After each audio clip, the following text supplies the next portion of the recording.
Keyin keyin xullas sudma-sud yuribman. Ikki kishi Qarshi Dehqonobod tuman sudlari 82 million shtraf urgan.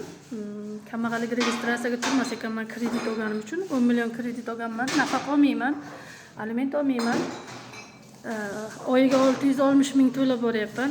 Bu uyda noyabr oyiga o'tgan yili qurdim. Avgustgami, iyuldami kredit oldim.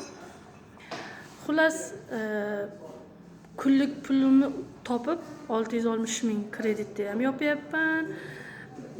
Ayrim tanish bilishlar ehson qiladi, uni beryapman. Turkiyadan, dugonalarimdan. Xullas hech qanday yordam bo'lmayapti menga.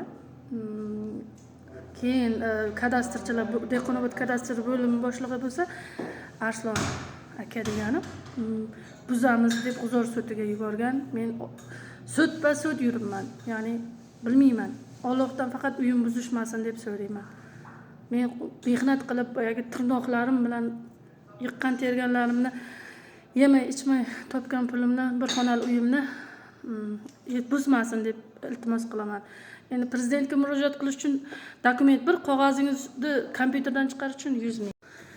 Xullas, bilmayman endi nima bo'lishini, nima qolishini Allohim biladi.